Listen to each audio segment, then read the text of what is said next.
Hello, everyone! Welcome back to the Constructional Approach to Animal Welfare and Training podcast. We are your hosts. I am Masa. Hi, everybody, and I'm Sean.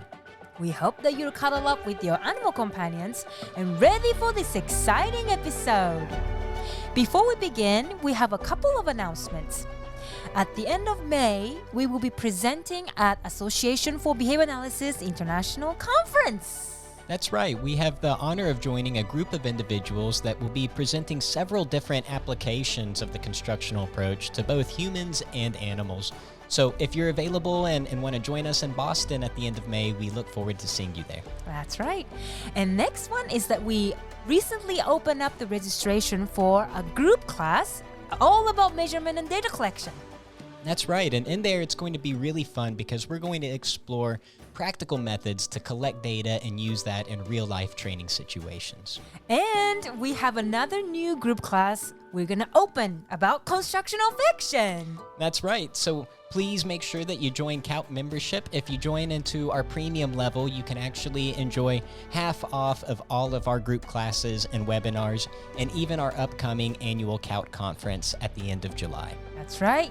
So the conference date is from July 25th to 30th.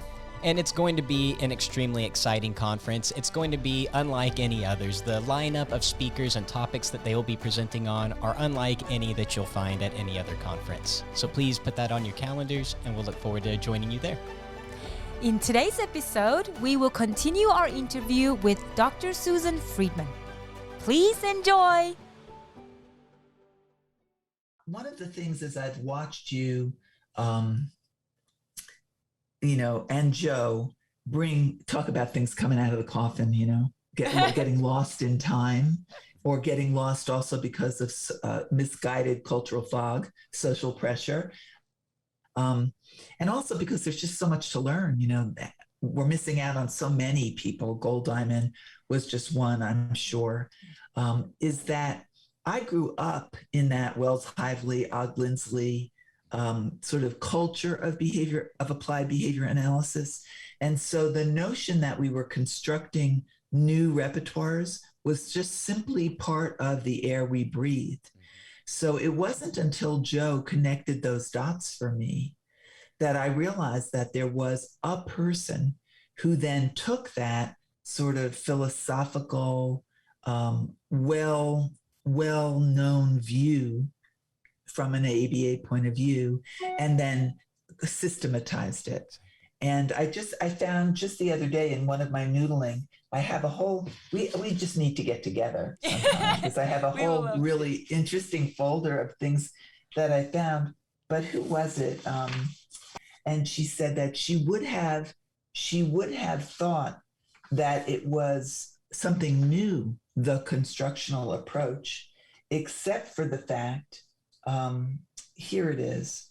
I would say that Gold Diamond's version of applied behavior analysis was totally unique if I had not learned a similar approach from my own mentor, Donald Whaley. And then I thought, well, Whaley and Malat was the first book that I ever read. And so we are really all literally quite connected with the development of this worldview. And she said what Gold Diamond has done for the field, however, is to systematize his approach in a constructional model. And so more than a constructional philosophy, which I feel like has been very preeminent in all of my work, he created a constructional model and published detailed descriptions of the general and specific features that characterize the model. He shows how content-free scientific principles of behavior can be used to guide the clinician in identifying critical variables in the past. And so I wanted to share that with you because when I first started hearing the constructional approach, I wanted to push back gently, with respect, to say, we've always been constructional. I've had BehaviorWorks merch, a graphic that shows a yield sign that says behavior under construction, check back often. And I made that in 2007 before I started learning from Joe. So I think the constructional philosophy versus the pathological, eliminate, there's something diseased and dysfunctional, has been long part of applied behavior analysis, or at least some subgroups, the AAAG, Wells-Hively, that I was hanging in. But it wasn't until Joe brought Gold Diamond right to the table that I realized that somebody had systematized it into a model, and that in behavior analysis, we actually had a clinical model. That was a revelation to me, because I started out to be a psychologist, not a behavior analyst, a therapist. And then the behavior analyst just sort of appeared on my path, and I cut off to them and never went back to therapy work. And the reason why was I could not find a therapeutic model, a clinical model that made sense to me. And behavior analysis wasn't a clinical model for therapy. It was for teaching. And so now you're reminding me how this path moved me to be in education, was because that's where applied behavior analysis had its clearest dot connection. But it was Gold Diamond who was creating the dot connections to a clinical, therapeutic behavior analysis. And I remember saying to Joe, I can't believe I missed this in my career. Had I known of Gold Diamond's work, which he was doing in the middle 70s, I was studying in the middle 70s. If I had only contacted Gold Diamond instead of Hively and Lindsley, the educational arm, I would have been a behavior analytic therapist using this Gold Diamond's constructional model. So, but what was here we are. Yeah, I didn't miss it. After all. Yeah, but what was interesting for the development of the construction approach, came from lots of variable, his own experience in his life, but one of it is from education. The program instruction was that's right. Found a basic. Yeah, it all comes from programmed instruction. Sue Markles. Susan Markle. Yeah, tell me, the 4 elements, because some of these things have been, they're 40 and 50 years old for me now.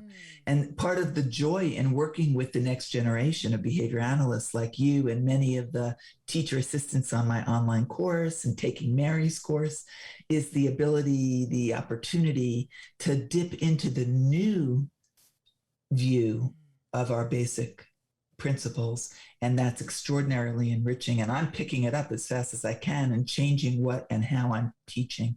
The nuances are changing because of your generation bringing this to me. So remind me the 4 principles of direct instruction or programmed instruction. Yeah, so it starts with the goal, the terminal repertoire, which is right. what Gold Diamond has in the very first element. Terminal repertoire. And then it also asks, what's the starting point? So what's the prerequisite that the student or learner needs to have in order to enter this program? So that's the second element, again, on the construction approach. What's current relevant repertoire and resources? And then the third one is procedure, like program steps. What's going to be the step from going from where you are now to where you want to go, which is the third element of the construction approach. And then the fourth one is maintaining consequence in the program. Well, in program instruction, I believe it's assessed. It's a performance assessment. Performance assessment, yeah. Yes, so which was, entirely new. The concept that you could have formative assessments that dynamically branch you to different instructional units was unheard of and is still not well adopted. No, and good. That's good to remind me. Yeah. Well, because behavior is behavior, whether it's teaching behavior, educational objectives, or it's solving clinical psychological problems. The relevance is so clear of our basic understanding of how the environment is always influential, even when there's disease and dysfunction or genetic tendencies. Even given all the other pieces of the jigsaw puzzle, no account will be complete without the behavior environment component. So it's very, very exciting. And I'm very glad to be part of that new wave of the old wave. Yeah, exactly. New way of the old way. That's a good way to say it in plain English. It is. Yeah. It's very exciting. Yeah. And the funny thing about the constructional approach too, at least as far as its application and emergence in a lot of the animal training programs, is it seems like pieces of the constructional approach are continually coming out, and being applied in pieces, it seems like.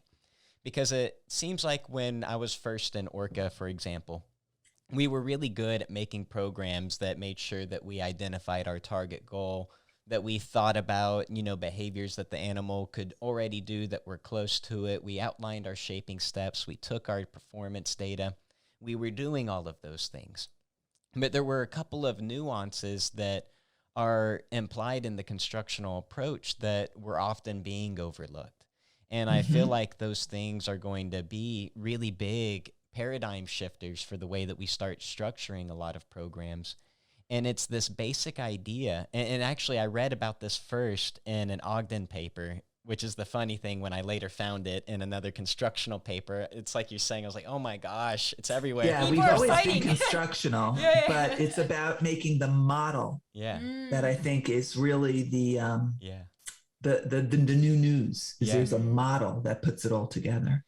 And it's this idea that you don't remove consequences for the problem behavior. And that to me was a monumental thing. Because when I started looking back at a lot of the training videos that I had done with the dogs I was working with, I found that most of the really bad problem behavior actually happened as a result of withholding reinforcers. And the maintaining reinforcers. Exactly. Yeah.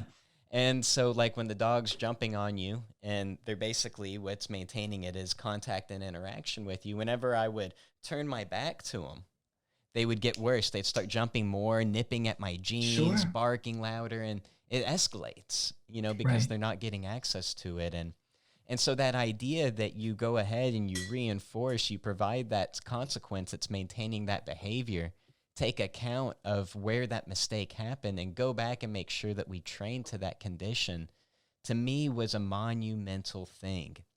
And tell me more about what you mean. Oh, finish your thought. I won't forget my question. Yeah, and to me, it was really impactful, especially from that angle that I hear you talk about frequently about a contingency analysis of emotions.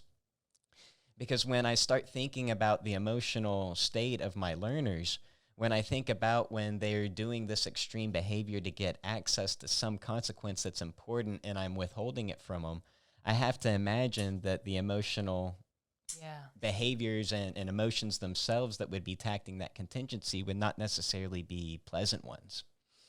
And so I think it allows us to be a little bit more sensitive to the emotional state of our learners by understanding how those contingencies interact and going ahead and leaving in those consequences for those problem behaviors to not only keep them from escalating, but to allow us to think of that as a marker where we need to train to. So I'm very interested, although I've watched several of your videos and podcasts, webinars as well. I'm very interested to hear about what that would look like when you, because let's see, collect my thoughts. It's very interesting that you say, yes, the constructional philosophy has lent towards constructional procedures in our work all along, which is something that I wanted to be heard. But then when you add some of the things that it has that are not part of that original philosophical or procedural style are key. Let's get those in too. That really makes my ears perk up. So one of those, you say, is not withholding the maintaining reinforcer for the behavior you want to change or that you want to construct a different repertoire for. And I've been disseminating the whole 25 years now, that sort of I don't have a name for it, that three-path model that is also infused within applied behavior analysis. But where I read about it most clearly 25 years ago was in O'Neill's functional assessment monograph. And so I've been disseminating this three-path paradigm that I'm sure, Masa, you've seen me present, where the middle path is the first ABC assessment, where you ask, what's the occasion setters and what are the likely maintaining consequences, so that we understand the behavior is not crazy, it's not dysfunction, it's, we're teaching people to have our worldview. This behavior is the result of genetics, learning history, current conditions. This is what the current conditions look like, A, B, C. Then we drop down to a connected path where we ask, what can the animal do instead that's already fully functioning in their repertoire for the same reinforcers they're getting for the so-called problem behavior? And then the third path is, what new skills do we need to teach them?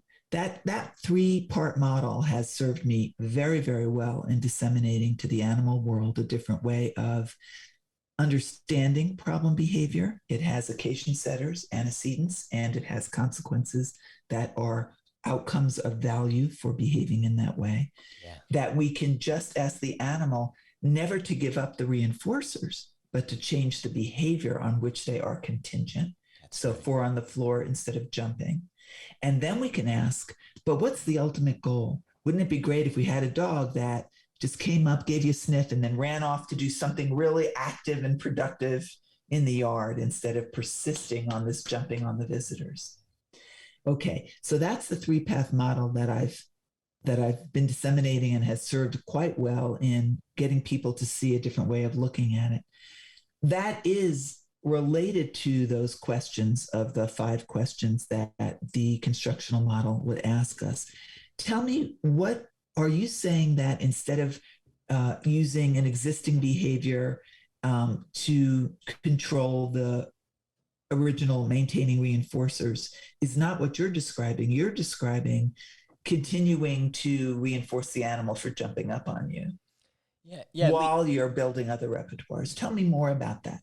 Yeah, and this is I love the O'Neill model too, because we're coming back to this important point of expanding a degree of freedom, giving them more behaviors that can access that consequence. But in this instance, like let's say the dog's jumping on me when I would go into the shelter. We know that me just standing there, and this is actually a project that we're trying to get published soon. I've been way too swamped up and everything else to get it dressed up. But we did a great project in Orca with a bunch of the students in our local animal shelter, where we actually demonstrated that with dogs that were jumping on people, that just your presence.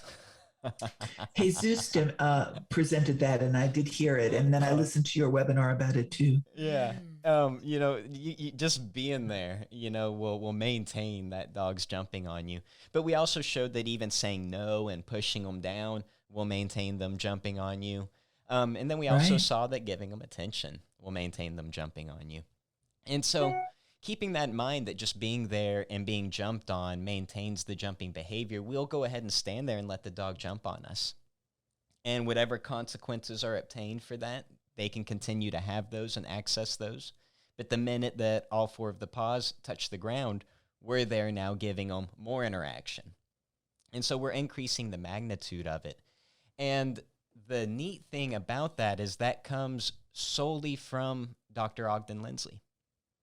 Ogden Lindsley in his research. Conjugate reinforcement. Yeah. He identified that principle or that concept, and that's what we're looking at here. So we're going to allow that consequence to stay present, although it's at a very low magnitude compared to what is available. As their behavior changes, the magnitude of that reinforcer changes as well along those dimensions of the behavior. So as the behavior gets better, the reinforcer gets better as well. As that behavior gets worse, the reinforcer starts to diminish. The light gets brighter the more the kid moves their foot, right? Exactly. Yeah, I remember him actually telling me about that, if you can believe it. So that was a pleasing nuance and use of existing science concepts and terminology when I heard you describe the conjugate reinforcement there. Okay, so I have a better vision of it where I might move to identify that contact is the maintaining reinforcer of the jumping, and think about the rubbing when all 4 on the floor as an alternative behavior for getting the maintaining reinforcer. So I'm switching the behavior but protecting the animal's reinforcers. That's the nuanced difference in what you're describing, is that you don't even ask the animal to switch out the behavior for that reinforcer. You continue to let them jump, but you offer another contingency that is richer with that maintaining reinforcer. And then in a kind of conjugate related way, you increase the magnitude of the reinforcer as the animal does, we would say, more of what we're looking for. So I don't know if it is really a continuum to the animal, but it is a way I can see of talking about it, that 4 on the floor becomes a sit, becomes a lay down, becomes a roll on your side and expose your belly. Yeah. Okay. And the one thing that I love too about this that ties into stuff that you talk about is you talk about control being a primary reinforcer. And flipping that perspective, what we actually really think of is that we're not really giving you more of something better, because that's going to be perceptually different for the animal. There's going to be conditions where they might prefer to just stand next to you and get one hand. There might be other conditions where they prefer to lay on the ground together and cuddle. And so that's why I thought the conjugate idea might not be a perfect fit, because it isn't really about increasing in a conjugate way both the magnitude and the behavior. So I resonate more with your description of it being more discontinuous than that. Yeah. But either way, the point that you're making is, I understand. Yeah, and I wanna say, can I say something? Yeah, say. Yeah. It's hard. Yeah. It's so amazing. I know. I get so passionate. And in the paper that Ogden talked about episodic and conjugate distinction, he says that throughout his research, when we are establishing social behavior, it's better to use social reinforcement with conjugate schedule. Yeah. And that's how it's maintained in natural environment. So why not we use it from the get-go? Give me an example of that, Masa, with social behavior. Yeah, so social behavior, anything that the behavior that has any interaction with other organism, being another animal or a human. So dog to dog, dog to human, and human to human. That's all social. So we might say an example would be, when the child maybe doesn't whine for the toy they can't reach, we might praise that they are just standing there pointing, but then as they express that what they want, we become more animated and give more praise. And then if the child actually mans with a please, we would say even more. And that's what Og means by raising the social reinforcers in proportion to the social behavior that we're seeing. Yeah. This is a great discussion, because engineering the conjugate schedule is a heck of a, is another skill. Yes. It depends on the type of thing. Like sometimes delivering food in a conjugate manner, it can be done, but it can be difficult.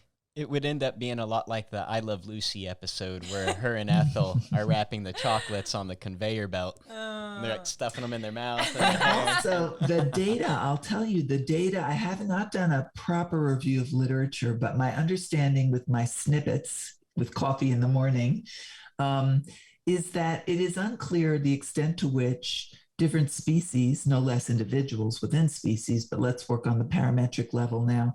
Different species are even tracking changes in quantity as being more reinforcing than other quantities. So that might be another reason why thinking about the relevance of a conjugate schedule with food needs more study, because I think I read a study where bears, did not appear to change their behavior in proportion to the amount of food. And the discussion of jackpots and the validity of jackpotting dances on the pin of that, the head of that pin as well. So that would be an interesting research avenue to go. I think we just don't really know whether, when I see a really giant ice cream cone, I will put out ever more effort to get there. That's what I have on Saturday nights, rather than a small cone, which might not get me up off the chair. So I can see with humans that that's a relevant analogy, but I don't know with animals whether they have whether the magnitude is really a change in reinforcement value. And an interesting thing with it too is we see forms of conjugate reinforcement and punishment all across the natural world. Like that, right now. Yeah. Well, even with inanimate objects, going out to the beach and, you're being burned by the sun as you go out there and you behave. It's basically a conjugate punishment schedule until you go back inside. Leave the beach. And well, I think it's really a welcome addition to our thinking and doing is to introduce conjugate schedules and ask and teach how relevant they are to what we're doing. And to me, the cool thing about them is it really gets down to that learning process. And what Ogden was also concluding is that when you're teaching a new rule or teaching a new thing to someone, a new response to make, he was saying that a conjugate schedule is a really good way to do it because it allows the organism to realize how moment to moment their behavior impacts the moment to moment reception of these consequences. Absolutely. And so that's why we always use it at the beginning for our interaction guidelines, and then we quickly shift it to an episodic schedule. And that's when we start moving into our affection loop and then start introducing clicker training and everything else that we do. Well, I think there's some exciting work ahead in polishing the way we talk about this so that it's readily understood. And by knowing more about the ways it could be misunderstood, we'll sharpen our dissemination skills. I think that question of how does what you're describing, differ from that O'Neill replacement behavior. What's in common between the two procedures is we are preserving the maintaining reinforcer. And that's been a very, very important part of what I disseminate in fact, I use that as the operationalization of respect. When you understand that the animal would not have been doing the problem behavior were the outcomes not reinforcing, then you don't just take reinforcers out of an animal's daily budget, right? So you preserve those reinforcers, but you ask for a different behavior. I can say to a parrot, and this is where I got to be my phrase of we must allow all organisms, all learners to have a way to say no, and where negative reinforcement comes into my work is I could say to a parrot, you can't bite me to get me to remove my hand. That's not going to be a lasting relationship strategy. But if you lean away, I will remove my hand. And then I'm preserving the maintaining reinforcer for the bite, but asking you to shift behavior to something that will be a more lasting but beneficial relationship for caregivers. So it does all come together.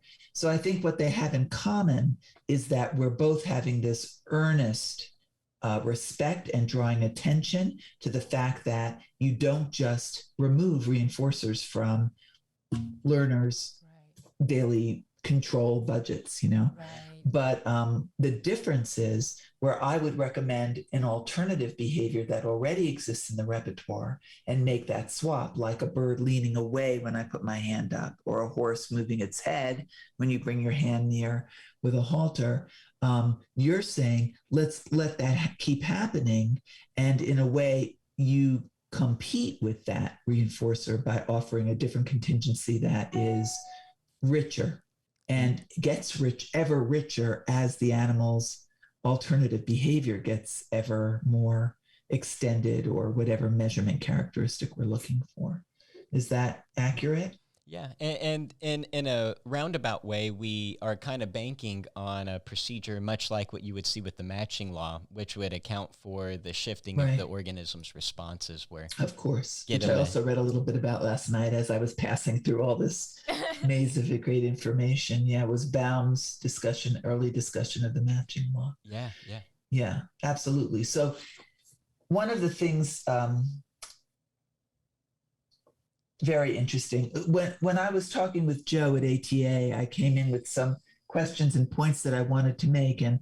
And one of those was that fits in here is that when something new crosses our path.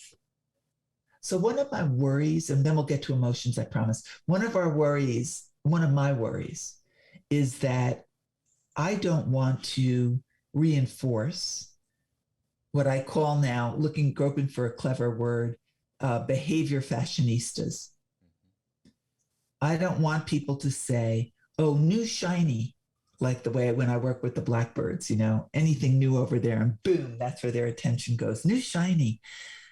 Our work and our contributions and our bringing back the old in new relevance and dialing in nuances and even new nuances, because those are there to be had as well and are wonderful.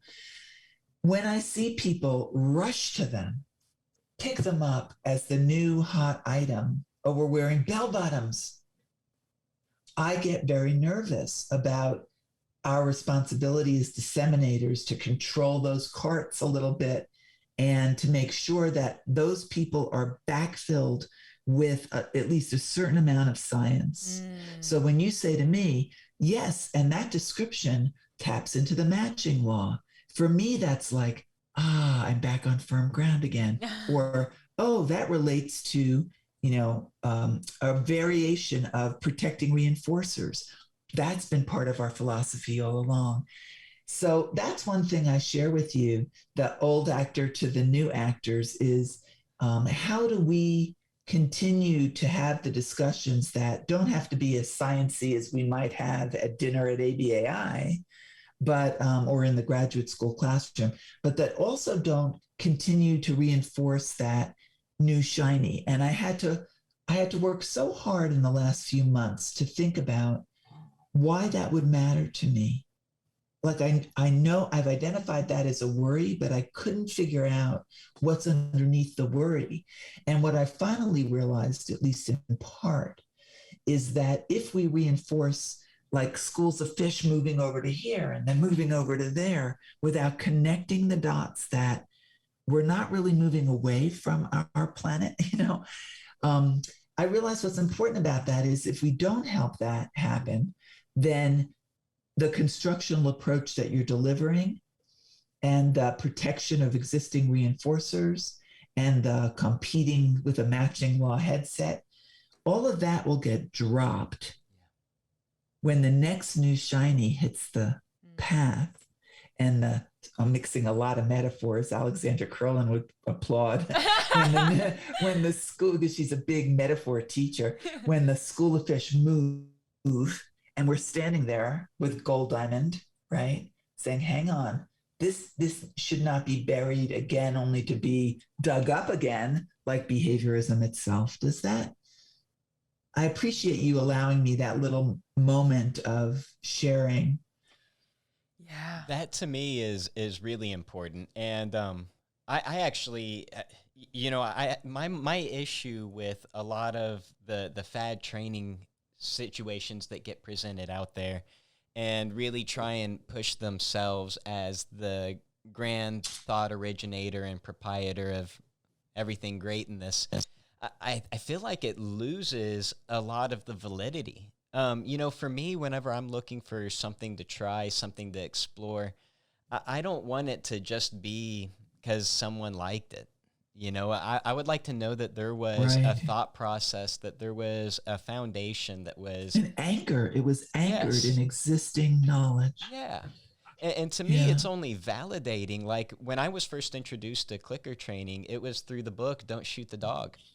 That book and a book by an ethologist, Patricia McConnell, The Other End of the Leash. The Other End of the Leash is what sent. Well. I got to meet her once. She was so much fun to get to. She came to an ABAI. She's an amazing. Yes. And she was the speaker. Mm-hmm. I was in the front row. Story I'll share off recording sometime about Billy Baum coming by our table. But anyway, yes, she came to our workshop in Florida with Steve Martin and I, and she's really a model of open thinking. She's a delightful and huge contributor. Yeah.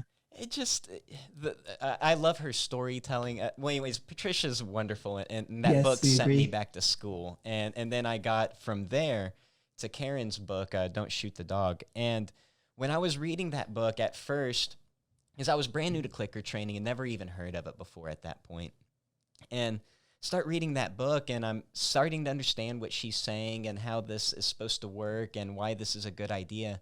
But what really hit me in it was when she started outlining the scientific history that led up to the application of clicker training, when she got into Skinner and conditioned reinforcers, and then even the behavior debate that is live and well still today in the world, and why that was actually even a good thing for that scientific field. And that was really, it was something to me that really led credibility to the procedure. And I think when you stick back to those things and you can point to those anchors and the research that supports the idea of this being good, Right. I think I think that's what we should all that's what we should all be looking for when we should be careful about. And when I see, I'm really a behaviorist through and through. Chini once said to me, "You are a lifestyle behavior analyst, girl." And I thought that was the best compliment anybody ever gave me, but I knew what he meant. When I see people doing the behavior fashionista thing and the school of fish moving from one to the other, we're talking a lot more about a good use of negative reinforcement and so forth. But positive reinforcement was not a fad. Right. And negative reinforcement is not a breakthrough. Right. Right. And exactly so right. Now right? One was not a fad. It's not to be turned away from. And one is not a breakthrough. It's been there in that O'Neill model. The parrot leans away, that's negative reinforcement. My work with the rhino, where we locked him in one place to calm down, negative reinforcement. I mean, it has been letting animals have a way to say no and children to have a way to say no. Negative, so that's what I wanted to share with you, because I'm at the stage in my life. I'm not getting into the coffin, and when I do not dig me back up. But I am definitely at the stage in my life where I'm looking for people. This sounds so crazy it's sort of personal disclosure. I'm looking for people that really, I feel as though the work we did in the last 25 years will be in good hands. We're passing them on to good hands. And I sometimes feel this urgency to say, these are my concerns. This is what I'm seeing from the view of this many years, that I just want to hand to you, and then it's yours to address or not as you think of. And this has been a big one on my heart for me, is as we bring in the new nuances, that we're mindful of helping people always ask, what's the science in this? And that's why I did love on the ATA webinar that you taught, which was fabulous, and the videos were wonderful, and your manner of teaching was kind and effective, all the things I look for in the next generation,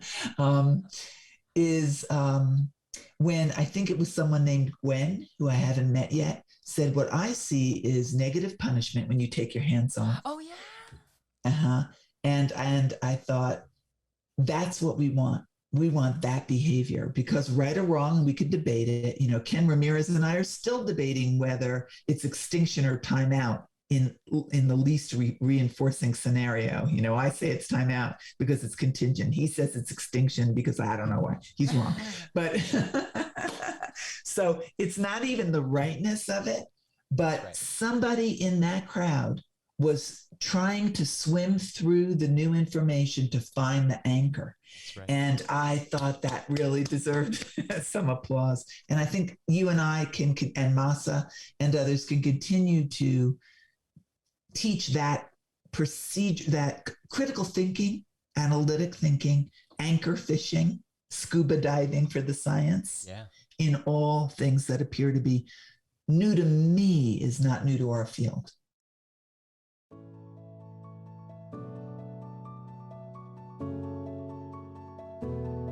And this marks the end of today's episode. Thank you so much for listening.